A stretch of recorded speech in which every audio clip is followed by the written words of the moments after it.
Alright, so I'm doing another video today. It's been a long time since I've done a video.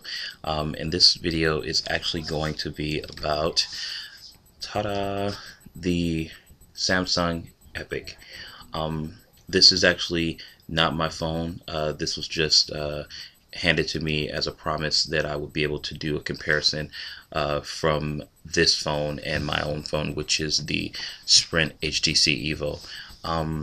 Comparing each one together it proves to be difficult because each phone has its major ups. Neither phone has downs.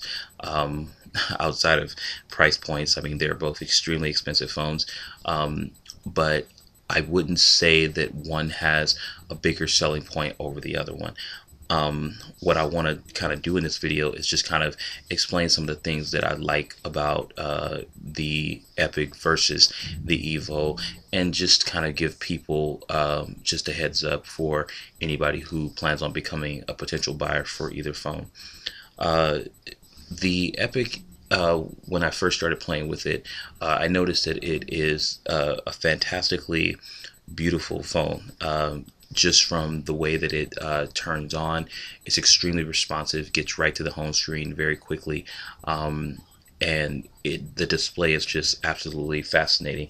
I can't really say how this would compare to the Retina display on an iPhone, but I can definitely say hands down that the display on the Epic does beat the display on the Evo. The other awesome thing about the Samsung Epic is that it does have a full QWERTY keyboard. Now, see, I am one person who personally I don't need a keyboard. I went about 2 years without a QWERTY keyboard on a phone because I had an iPhone, and I am actually, I am quite happy just typing on a screen. But for people who just can't make the adjustment, but they want to get and take advantage of the top end of technology, this is like the perfect phone for anybody to have. It's just extremely responsive, really, really cool. One of the other things that is different from the HTC Evo is the way that the applications are set up. They're set up in grids as opposed to, I mean, there's still a grid on the Evo, but these grids slide side to side, kind of in the same fashion as the iPhone. But it is definitely different than what you would see on the Evo, because we're only comparing these Sprint phones right now. Um, I really can't say exactly what the deal is as far as battery life. I know that through about a 6 hour, 7 hour day, I can pretty much deplete my battery to the end.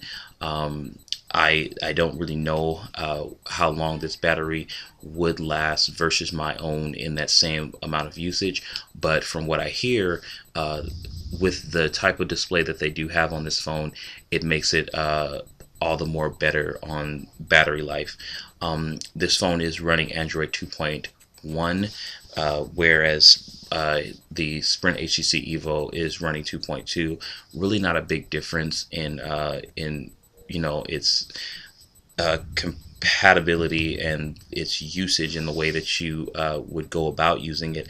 But I mean, I'm pretty sure they're going to put out 2.2 sooner or later. But again, it's nothing really, life-threatening that you're going to be missing on the Epic because you're on 2.1. Another thing that I do like about this phone is that it is a lot lighter than the Evo. You can't really tell too much how much lighter it is, but for somebody who's held an Evo for quite some time, just picking it up, it just felt like a pile of feathers in my hand. Again, this is just a really nice phone. I'll just go ahead and put both of them up side to side so you can kind of see. I know that the Epic looks a little bit fatter from the sides, but not by too much. The Evo is still taller, does take on a thinner look from the front end, but I think that's just because of the squared off display as opposed to the round frame on the Epic. The 4G is, accessible on both phones. I see 4G is on here as well as on my phone.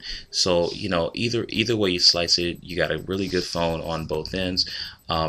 If I had to choose one over the other, from the beginning, I think I would probably go with the Samsung Epic. But for now, I do have a really nice phone. I do love my Evo, and I'll shoot a video about that one later.